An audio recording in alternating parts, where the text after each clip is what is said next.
මේ නිකම්ම තියෙන සත පහක් වටින්නේ නැති කකුල් දෙක 500ක් හරි වටිනාකම හදාගන්න ගිහ පොඩ්ඩක් ඇවිත් සත පහක් ආවේ නෑ අප්පා.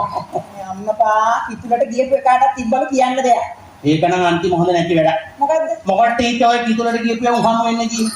ඊට වගේ වැඩකට ළමයෙකුට සුදුසු තැනක්ද ඕකුම් බීලා මොනවා කියනවද කවුද දන්නේ? මොකටද කිතුලට ගියපියම උහම වෙන්නේ කියේ? මොන කිතුලක්ද ළමයා? දැන් කිව්වේ කිතුලට ගියප එකක් කිව්වා කියලා. මං හම්බ වෙන්න ගියේ නෑ. ගෙදරට ආවා. මොනවා කියනවද මන් දන්නේ.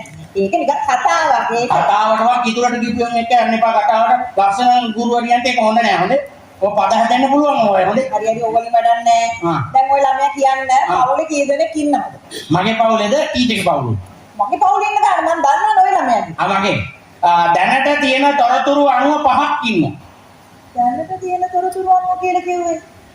දැනට ඉන්නේ 5යි. මොකද අම්මයි තාත්තයි අයියයි මමයි. ඉස්සෙල්ලා හිටියේ 4යි. එතකොට මේ දැන් තොරතුරු අනුව කියලා ඔය කිව්වේ. තොරතුරු අනුව කියන්නේ තොරතුරු ආපු නිසා තමයි 5ක් උනේ. නැත්නම් 4යි හිටියේ. මොකද්ද තොරතුරු? තොරතුරු කියන්නේ අපේ තාත්තාගේ තව අම්මා කෙනෙක් ඉඳලා ඒ අම්මට පුතෙක් ඉඳලා අපිට ඒක නඩු වාර්තාවක් කියලා කොහොම හරි කේස් වෙලා හිටි ගමන් අපේ ගෙදරට ආව අවුරුදු 18ක අයියා කෙනෙක්. ඉතින් අපි දන්නේ තව තොරතුරු කොයි නෙයිද කියලා යනවා අපි දැනට සමාජික සංඛ්‍යාව 5යි උපකල්පනය කරන් ඉන්නවා. මේ මන් දන්නේ වෙලම මොනවා කියනවද කියන. මටත් තේරෙන්නේ නැහැ. මම කියන එක නෙමෙයි අනේ මම ලියන එක තේරෙන්නේ නැහැ. ලියනකොට හොඳට ලියනවා. ඒ වුණාට පස්සේ ගත්තම විනෝදයක් තේරෙන්නේ නැහැ අප්පා. මොකද ඒක තමයි ලකුණු අඩුව.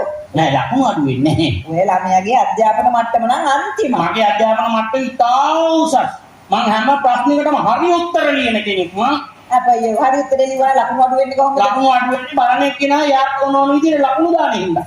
මගෙන් අහගත්තා නම් ඒ ලකුණු ටික තේරෙන්න මට එනවා. ඒගොල්ලෝ වෙන විදිහට හිතන්නේ අප්පා මොකද? හරි හරි ඒ වලින් වැඩක් නැහැ. තාත්තා දෙන්න කියනවා හිට මාව හම්බ වෙන්න. ඔය ඉතින් කන්න හදන්නේ. ආගෙන අපරාධ ලස්සනට තියෙන මොන තලා ගන්න. ඒ මොකද? අපේ අම්මා කැමති නෑ අපේ තාත්තා එක එක ගෑනොත් එක කතාවට යනවා. මං කොහොමද ළමයි එක එක ගෑණියෙක් වෙන්නේ? මං ටීචර්නේ. ටීචර් කියලා දන්නේ මමනේ අම්මා දන්නවා. අම්මා ලැක්කොත් එහෙම තාත්තත් එක්ක කතා කරනවා. ගාමිණී ධාරීතුමී ගෙදරට ඇවිල්ලා ඡන්ද කොලේ දෙන්න තුන්තරයක් පොල් ගහේ යන්න ඔළුවෙන් අල්ලලා.